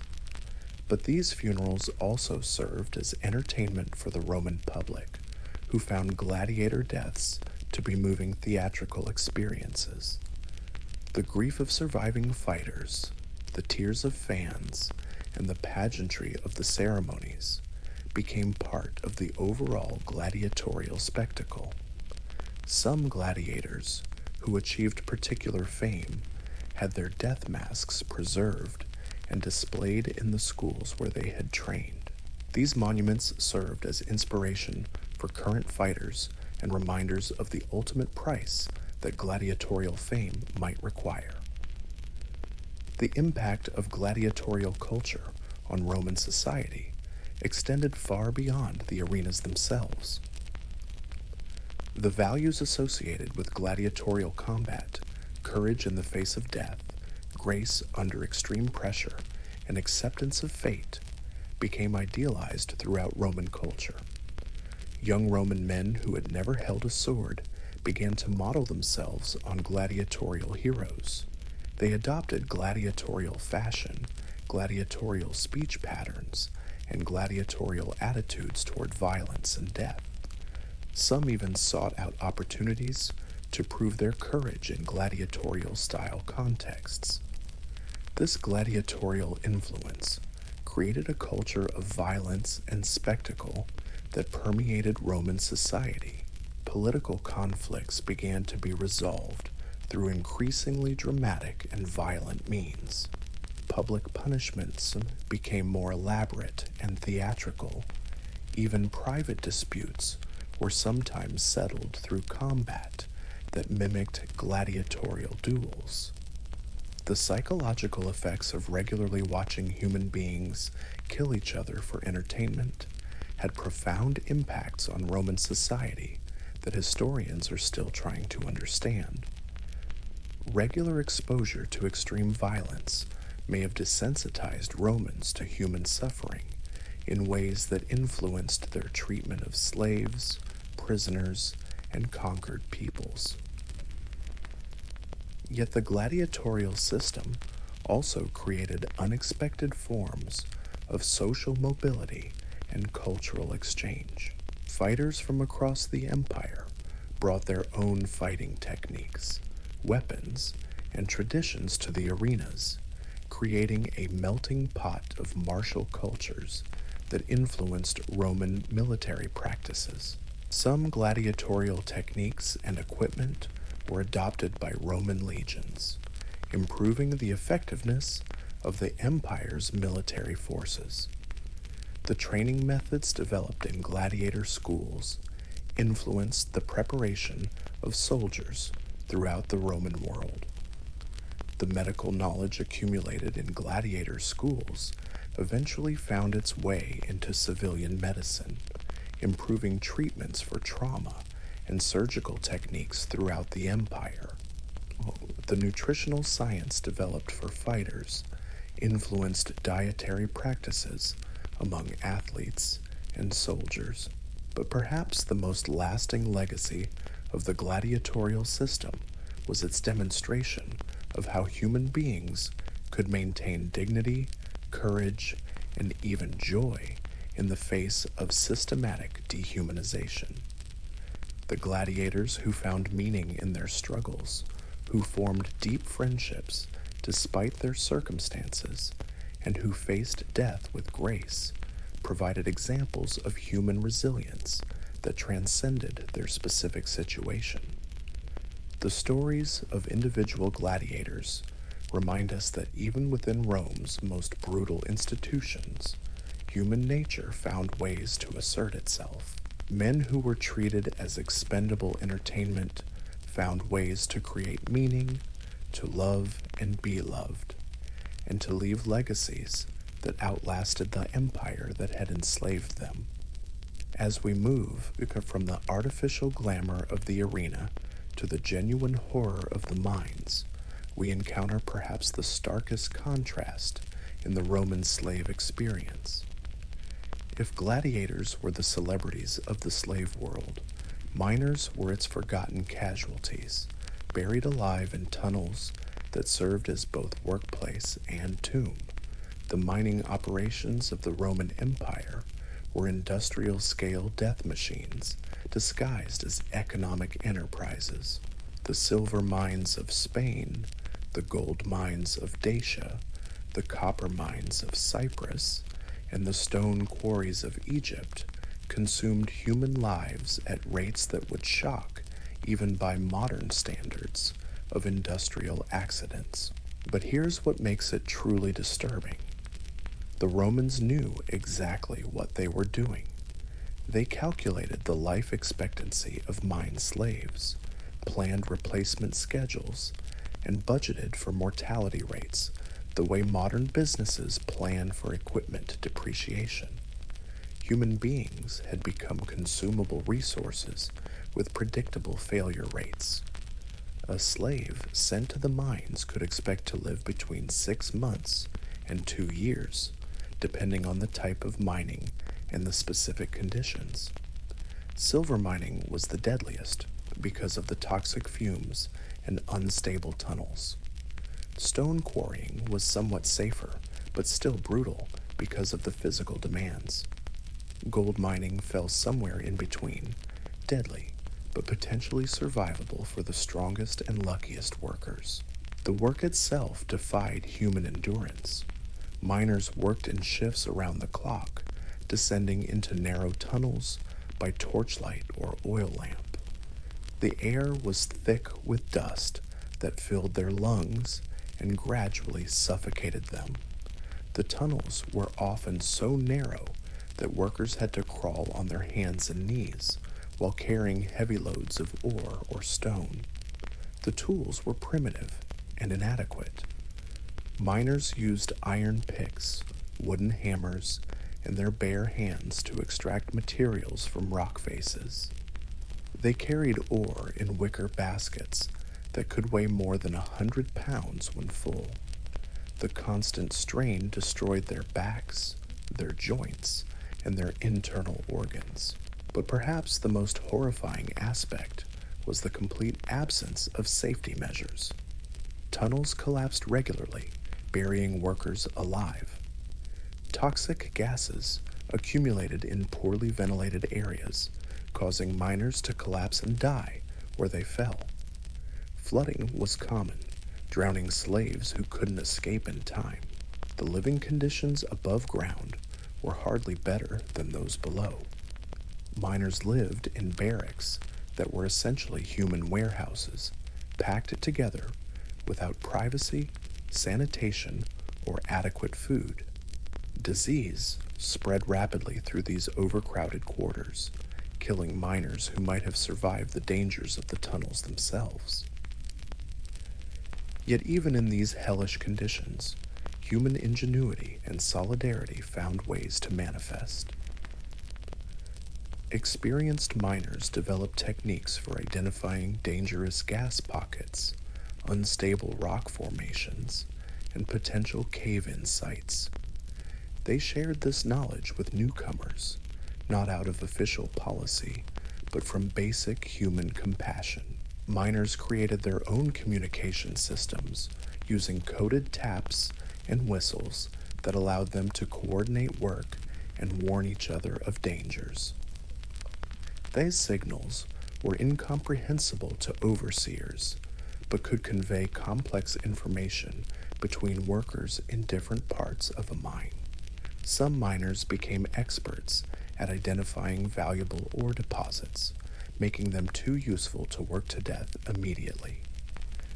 These technical specialists lived slightly longer and sometimes earned small privileges, like extra food or better sleeping arrangements.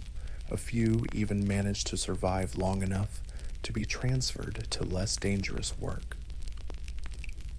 The most remarkable aspect of mine slavery was how some workers managed to maintain their humanity despite conditions designed to reduce them to disposable machinery.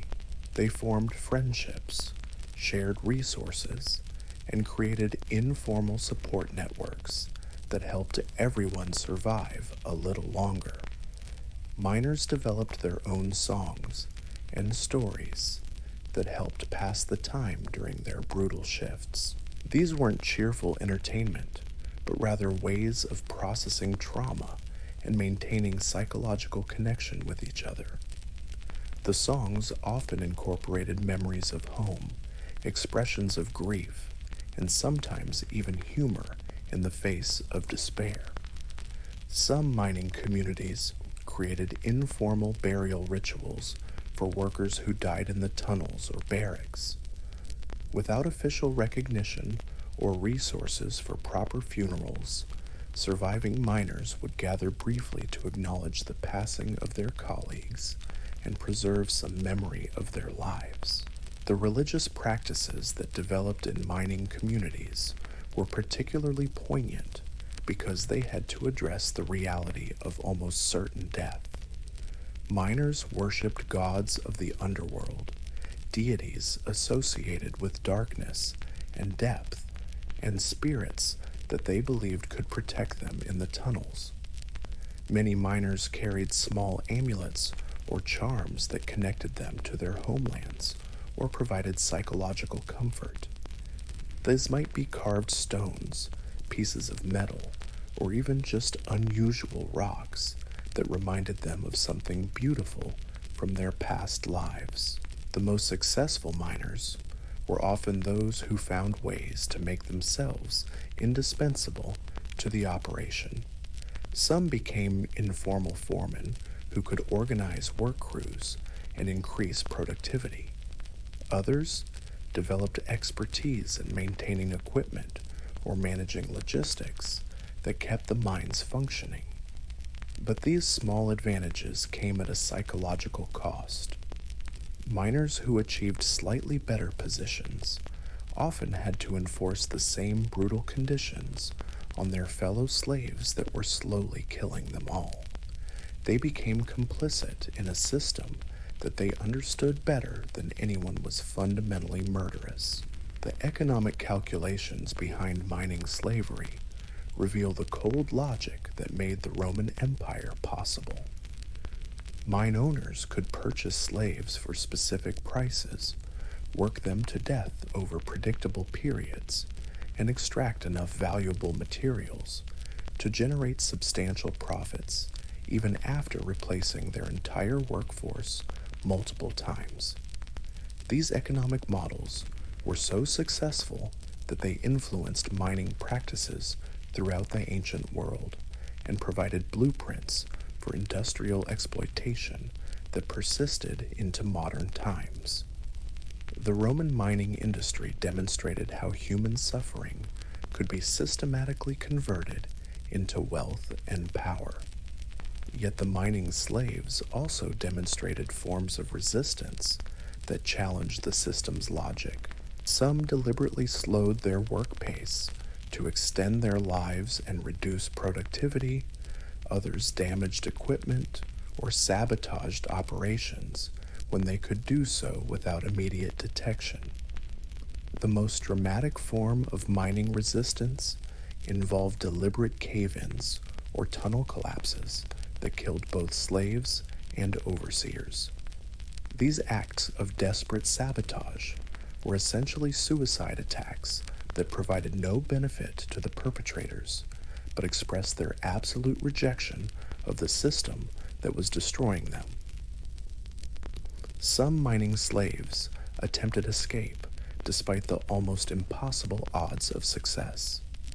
Most were recaptured and executed, but a few managed to reach freedom and sometimes joined bandit groups or rebel communities that operated on the margins of the empire. The stories of successful mining escapes became legends within slave communities throughout the Roman world.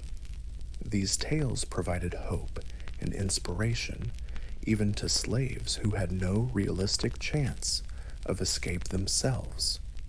As we transition from the depths of the mines to the complexity of domestic slavery, we encounter yet another world of contradictions where the boundaries between oppression and opportunity, degradation and dignity became impossibly blurred. The domestic slaves who worked in wealthy Roman households occupied a middle ground in the slave hierarchy that was simultaneously more secure and more psychologically complex than either the celebrity world of the gladiators or the death camps of the mines. These were the people who cooked the meals, cleaned the houses, raised the children, and managed the daily operations that made Roman aristocratic life possible. But domestic slavery created its own unique forms of psychological torture that were often more subtle but no less damaging than the physical brutalities experienced by other categories of slaves. the constant proximity to wealth and comfort that they could never truly possess, the intimate knowledge of family secrets that they could never safely reveal, and the emotional bonds that formed despite legal relationships based on ownership created psychological tensions that many domestic slaves never resolved. Consider the wet nurse, a female slave whose body became not just property, but a life support system for someone else's child. These women were purchased specifically for their ability to produce milk, and their own children were often sold away or left to starve so that aristocratic infants could be properly nourished. The psychological trauma of being forced to nurture another woman's baby while your own child died of neglect was a form of cruelty that left no visible scars, but destroyed souls completely. Yet some wet nurses formed genuine bonds with the children they raised, becoming surrogate mothers who wielded enormous influence within households. These women often knew the intimate details of their charges' personalities, fears, and dreams better than the biological parents did. When those children grew up and inherited power, former wet nurses sometimes found themselves in positions of unexpected influence and protection. The personal body slaves of wealthy Romans experienced perhaps the most intimate form of ownership imaginable.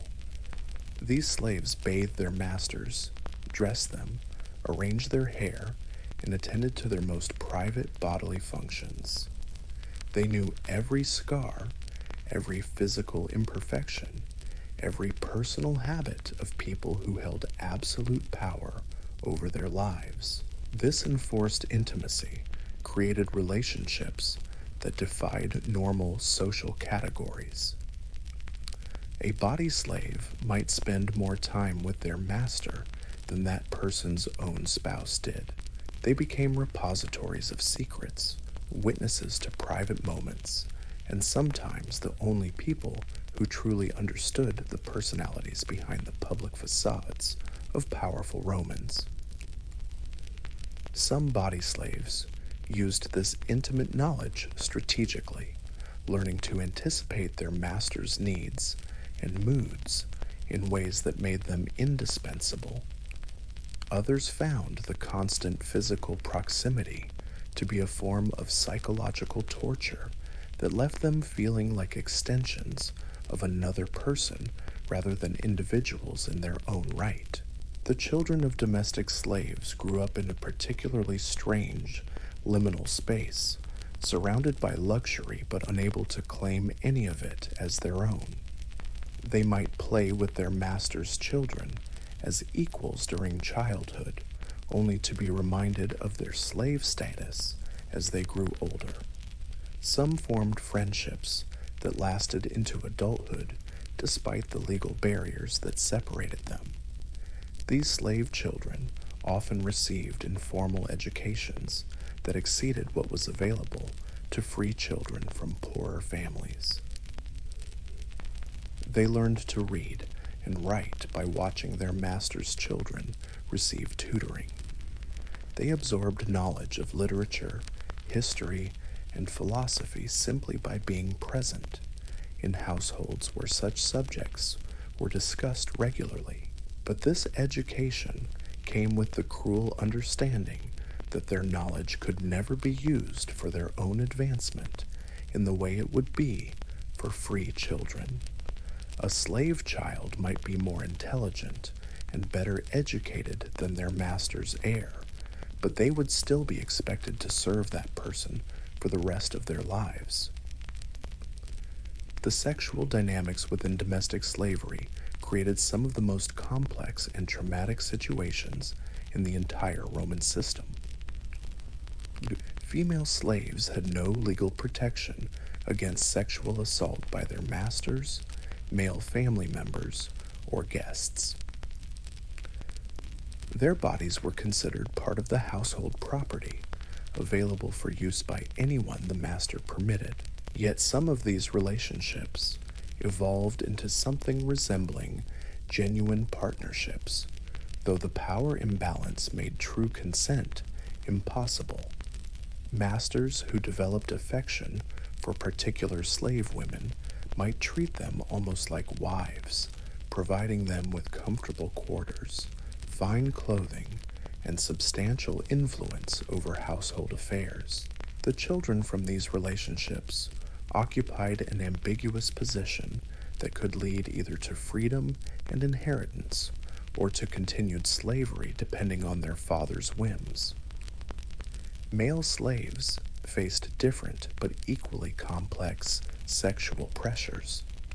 They might be expected to serve as female members of the household or male guests, regardless of their own preferences or orientation. Some became essentially kept men, valued more for their physical attractiveness than their practical skills. The most psychologically damaging aspect of domestic sexual slavery was how it corrupted the basic human capacity for intimate relationships. Slaves who were regularly used sexually often found it impossible to form genuine romantic connections even with other slaves, because the concept of consent had been so thoroughly destroyed in their lives. The managerial slaves who ran large households occupied positions that would seem impossible to modern observers. These individuals controlled budgets worth millions in modern currency, supervised dozens of other slaves, and made decisions that affected the daily lives of entire aristocratic families. Yet they remained property themselves, subject to sale or punishment at their master's discretion. Some managerial slaves became so skilled at their jobs that they effectively ran businesses and estates while their masters focused on politics or social activities. They developed expertise in accounting, logistics, personnel management, and strategic planning that rivaled or exceeded that of free citizens who held similar positions.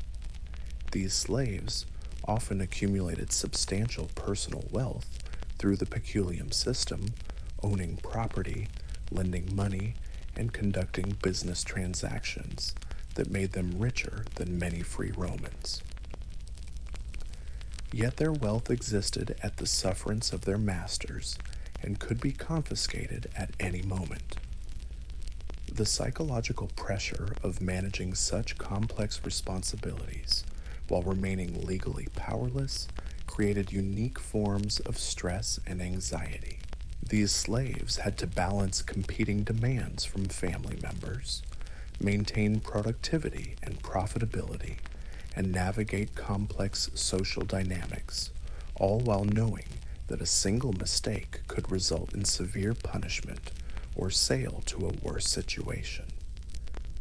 The elderly slaves, who had served the same families for decades, occupied a particularly poignant position in Roman households. Many had watched multiple generations grow up, had survived the deaths of original masters, and had become living repositories of family history and tradition. Some elderly slaves achieved a status that was almost like that of respected family members, consulted on important decisions, and treated with genuine affection by people who had known them since childhood.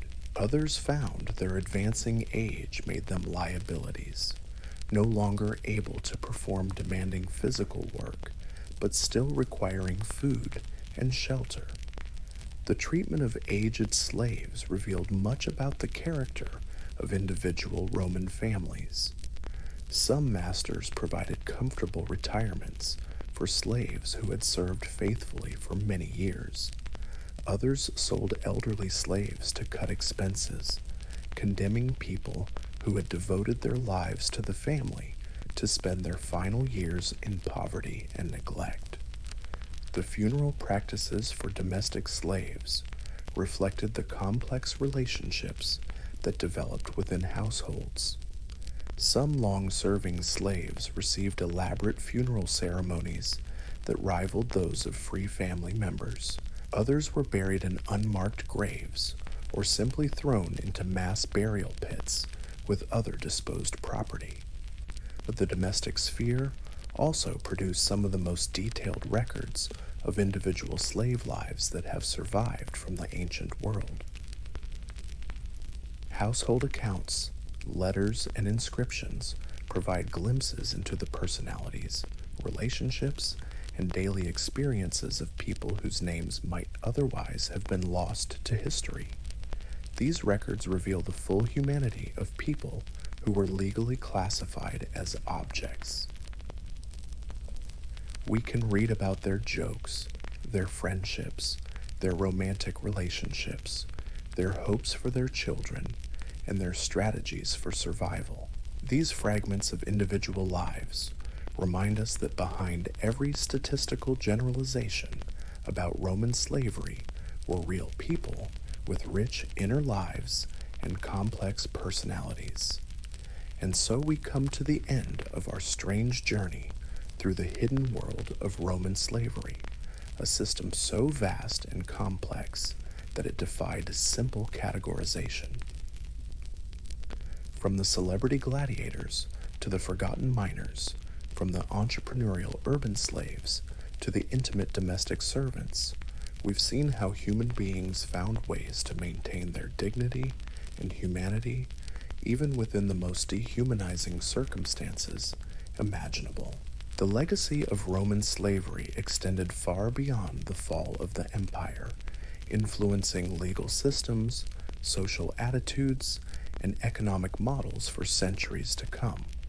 But perhaps more importantly, the stories of individual resistance, creativity, and resilience provide timeless examples of the human capacity to endure and transcend even the most brutal circumstances.